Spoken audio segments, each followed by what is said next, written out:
grab your Bible and a Diet Mountain Dew because it's time for the Brother Byron Podcast. Listen in as Brother Byron brings you thought-provoking insights from his 30-plus years in the ministry. Now here's Brother Byron. Hello, friends. This is Brother Byron on another Brother Byron Podcast, and it is Tuesday, September the 3rd, 2024. And so good to be here today, back with you. Enjoyed the podcast yesterday. I know it was a hodgepodge of things. Today is not like that. I've got a different thought today, but it is good to be here today. The Lord has blessed us with another outstanding, beautiful day today. There's the sun is shining. The temperatures are cool. The sky's blue. I've got a nice cold Diet Mountain Dew right here. Got it in my little koozie right here. This is the company I work for, ELO. And so got it in a koozie, nice and cold. It's always good to have Mountain Dew on hand. Anyhow, just had a few thoughts on my mind and that I want to share with you. And it's concerning criticism, which leads to jealousy and envy, strife, lots of things. People that are critical. Somebody's criticizing me right now, aren't you? Because of my Diet Mountain Dew, aren't you? Oh, seriously, I was scrolling through Facebook this morning and looking at different things people had posted. And of course, I have several friends that are in the ministry, pastors, preachers, evangelists, missionaries, and also a lot of friends that are Christians. I see a lot of posts and comments on things that are related to ministry, church, preaching, and such like that. I was scrolling through the Facebook feed today, just looking at different things, and started noticing a trend. It seems like there's a whole lot of people out there that have nothing better to do than to go and criticize other people's posts on Facebook. For some reason, they feel compelled to offer their 2 cents worth, their thoughts about something. And I know everybody's free to comment. I mean, we post it out there for people to be able to see, and they can comment on things, but I don't understand the motivation for people that want to be negative and want to be critical of what someone else has posted or what someone else is doing in the ministry or in their church or something along those lines. But some people have nothing else to do except for scrutinize anything that deals with church, the ministry, preaching, pastoring, anything, I guess, religious related. It seems they go out of their way to scrutinize posts like that and to offer their negativity, their uncalled for criticism. They're not being productive. It's not productive criticism. It's actually the opposite. It's destructive criticism. So as I thought on these things and was seeing different things posted by folks, I started wondering, in my own life, how I approach how other people do things. Am I critical of things that other men are doing? Am I always criticizing and wanting to tear down or demean what another man does in the ministry, another preacher, another pastor, their methods, their means, their motives of what they do? Am I mean-spirited or critical toward these types of men? Now, sure, I criticize often televangelists, those men on the TV that are bilking people out of their money, preaching things other than the true gospel. I am going to criticize those men. I feel like we should. I believe that they are wolves in sheep's clothing, and they're taking people for a ride. There's people today, there's folks that are so taken by some of these televangelists that they're actually sending these men money on a regular basis. Instead of tithing to the local church, they're tithing to a televangelist. who is raking in the money to be able to afford his luxury car, his mansion, his jet airplane, all the things that they desire in their heart. And that's their whole reason for bilking these people out of their money so that they can be rich. And sadly, there's a lot of people taken by that. So I'm going to continue to criticize those men. Okay. I'm going to do it. But I'm talking just your everyday pastor, preacher, our local men that pastor churches. I've got friends, in the ministry that pastor churches. Are we critical of those men? Are we looking at another man's ministry and seeing the way they do things, and the first thing that comes in our mind is, well, that's not the way I do it. I don't do it that way. Is that our first thoughts? Sometimes we can automatically become critical when we see what someone else is doing and it seems like it's being successful. We become jealous and envious, and that can lead to bitterness and heavy criticism. It is easy to allow yourself to become critical of someone else, of the things they're doing, especially if things are not going the way that you expect them to go in your own personal life or your personal ministry. You believe that something ought to be happening and it's not happening, but you look out and see another man and it seems like everything that they do is gold, everything you're doing is just a failure. Or perhaps you're really not doing anything. See, there lies the main problem. A lot of people who are critical are people who are not doing anything at all themselves. So to make up for it, they want to demean other people to make themselves feel better. I posted this comment on my personal Facebook page today. I was, waxing all, professional and everything and come up with a professional thought. This is what I posted. Criticism of others often serves as a defensive mechanism.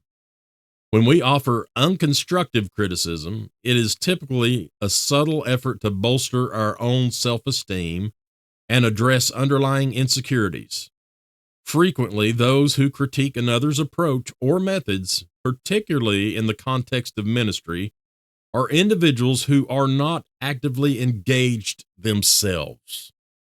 And I have found that to be true. Not criticizing those people, I'm just telling you the way it is. I find that most people who are critical of other men's ministries are not doing anything themselves. And so they want to try to make themselves look better. It's like kids in school. They cut down somebody else to try to make you look better or more popular. I've seen that happen all my life. And so that's the case. Those who criticize the most are usually those who are doing the least. And it gives them some type of temporary satisfaction, I suppose, especially if other people's jump in on the bandwagon and agree with them, because there's a lot of critical people out there. And trust me, it is easy to be negative. It's extremely easy to jump on that bandwagon and be critical and bitter and envious and write mean-spirited things. It doesn't take any talent at all. Now, to post something positive, that takes a little bit more effort, because when you try to look for something positive in someone else, you have to put yourself down a notch. And most people do not want to do that. Most people want to be lifted up a little higher than everyone else. And that causes problems. I think of in the Bible, Cain and Abel.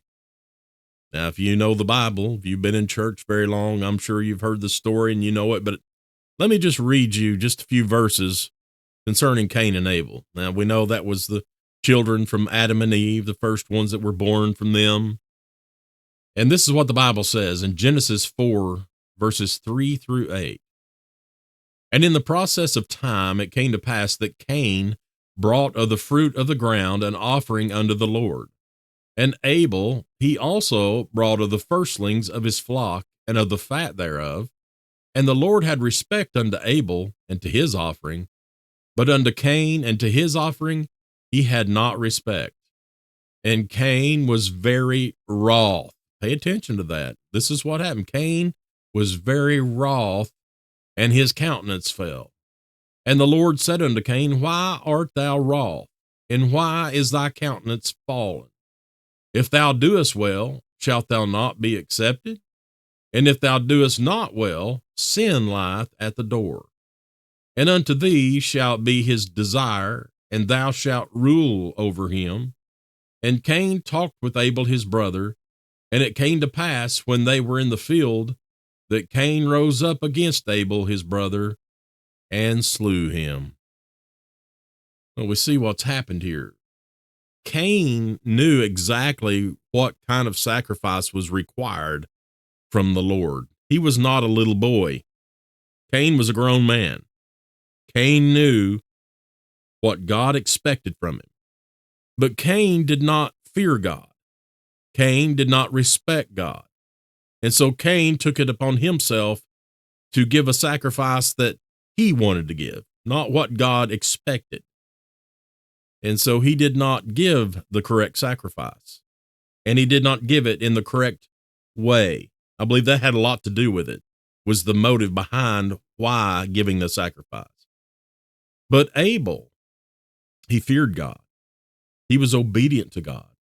He brought the required sacrifice, which was blood. That's always been God's requirement, blood. So Abel's sacrifice, of course, was accepted. And this made Cain extremely upset. That little word right there, wroth, it says that he become wroth, was very wroth. That word comes from a Hebrew word called kara, which means to blaze up of anger, zeal, and jealousy. So it wasn't just that he was upset that his sacrifice was not accepted. His anger was actually because of what he saw in his brother. It caused him to become jealous and envious down in his heart, which caused him to be bitter. And ultimately, it caused him to murder his own brother. Unknowing to himself, he might as well have murdered himself because it destroyed not only his brother's life, but it destroyed his own life for the entire time he was alive. So Cain was so envious it led him to murder. I'm not saying that somebody being envious of another man's ministry will lead him to murder. I'm sure it's happened before, probably will happen again. But we need to consider these things. What I'm trying to stress is before you become critical and criticize some other man's ministry or his motives or methods, how he's doing things, step back and ask yourself, are you wanting to criticize them because you're just jealous? Are you envious of what they're doing? They're seemingly successful and you're not, and so to strike out, you want to criticize them and hopefully get other people to criticize them as well, so that it makes you feel much better about yourself. Is that your motive? Think about it. Before you post a negative comment on what someone else has posted, stop and ask yourself, why are you wanting to do that? What's causing you to want to personally post a negative comment on what someone else has posted on their own wall? And as I said, I know, yeah, we can comment on anything anybody posts if they allow comments on it. But why? What's the motivation causing you to be negative to them? And especially for the entire world to see, and especially when it comes to something about church or the ministry. Is it giving you a little lift in your life? Is that what it's doing? Or are you doing that because you know in your heart of hearts you're not doing anything, and to make yourself feel better, you can cut this guy down and make everybody else think that you're smart? I believe that's the motive behind a lot of people. But why would we ever feel compelled to make a negative comment on something someone else is posting about?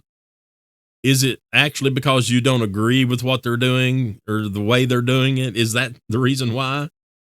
Or is it because you're just not doing anything? Think about that. So I hope that you consider this, because there's a lot of jealousy, especially in the ministry. It's an ugly, ugly thing. If you don't work in the ministry, you probably have no idea what goes on behind the scenes. You get a bunch of preachers together, pastors, you're going to see some terrible things. And it should not be that way. Of all men, we should be the ones that you would expect would not have that jealousy and anger and envy and bitterness in our hearts towards what some other man's doing. But unfortunately, it's not the case. You know, when you announce on Facebook something that happened at your church that you're excited about, and some other man immediately posts a negative comment about it, you've got to wonder what's going on in that man's life. What's causing him to want to be negative about something good that's happened at your church? They've got a problem. It's a sin problem. In fact, that's what God told Cain. It was sin.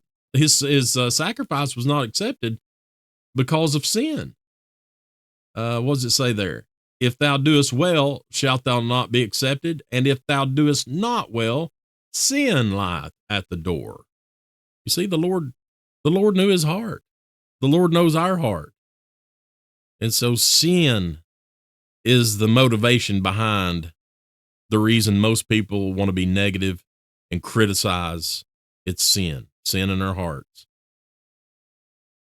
Well, I believe that's all I've got today. How long have we been? We've only been about 16 minutes. So you got a break today. I'm not going to podcast for 30 minutes to an hour. And Lord willing, we'll be able to offer some more thoughts tomorrow.